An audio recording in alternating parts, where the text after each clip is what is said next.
Chapter 2. The Hidden Way.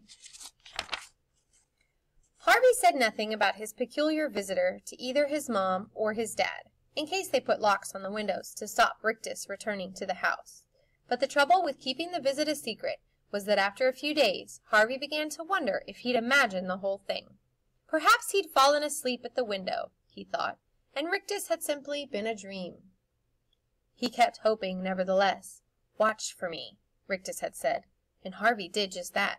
He watched from the window of his room. He watched from his desk at school. He even watched with one eye when he was lying on his pillow at night.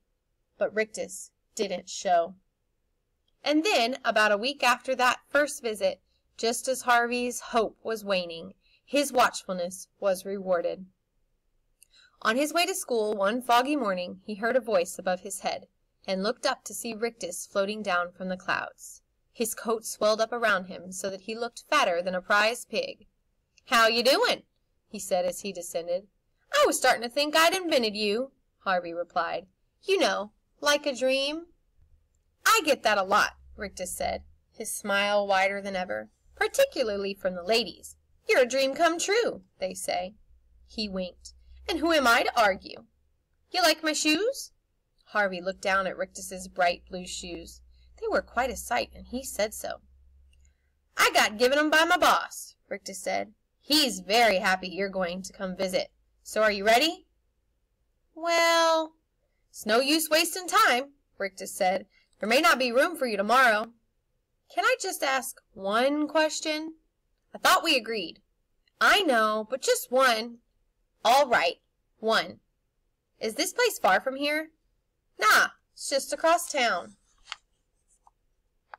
"So I'd only be missing a couple of hours of school?" "That's two questions," Rictus said. "No, I'm just thinking out loud." Rictus grunted. "Look," he said, "I'm not here to do a great song and dance persuading you.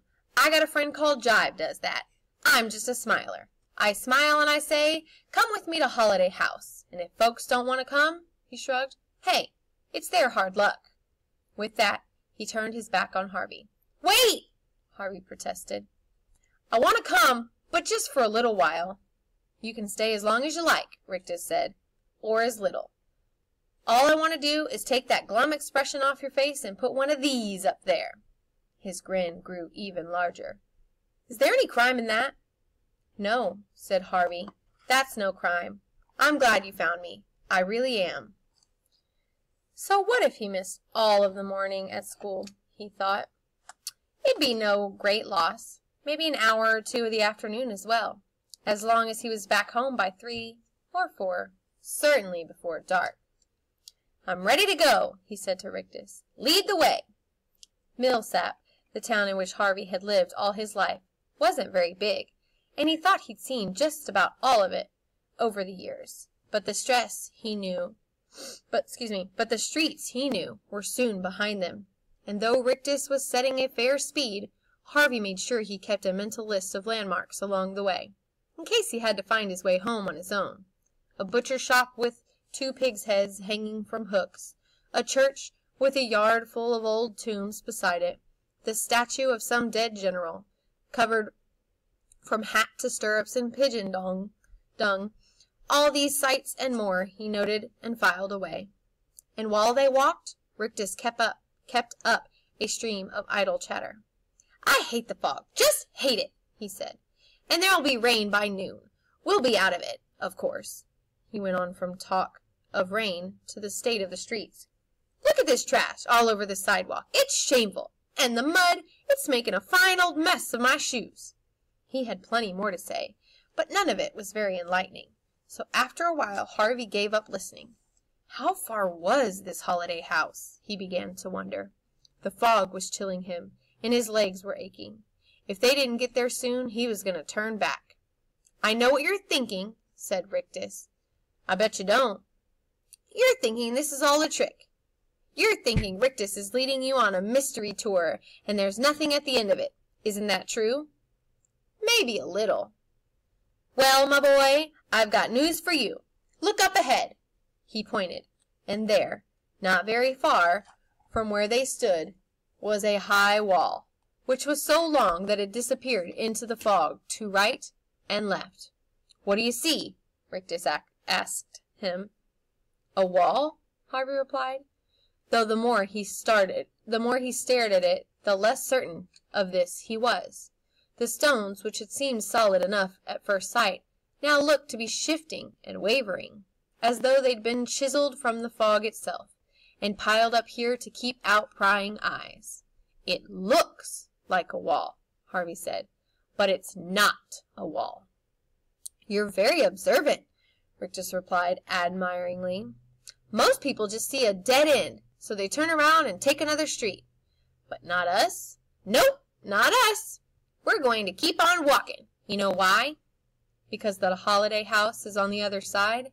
"What a miraculous kid you are," Rictus replied. "That's exactly right. Are you hungry, by the way?" "Starving." "Well, there's a woman waiting for you in the house called Mrs. Griffin. And let me tell you, she is the greatest cook in all of American land. I swear on my tailor's grave.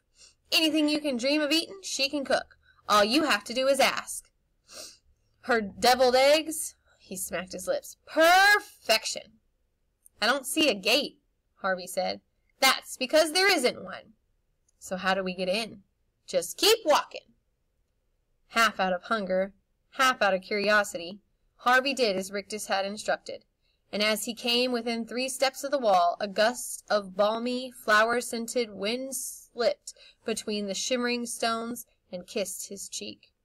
Its warmth was welcome after his long, cold trek, and he picked up his pace, reaching out to touch the wall as he approached it.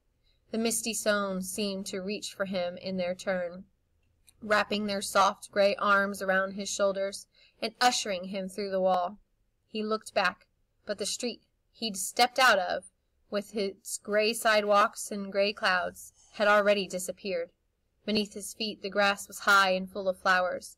Above his head the sky was midsummer blue, and ahead of him, set out the summit of a great slope, was a house that had surely been first imagined in a dream.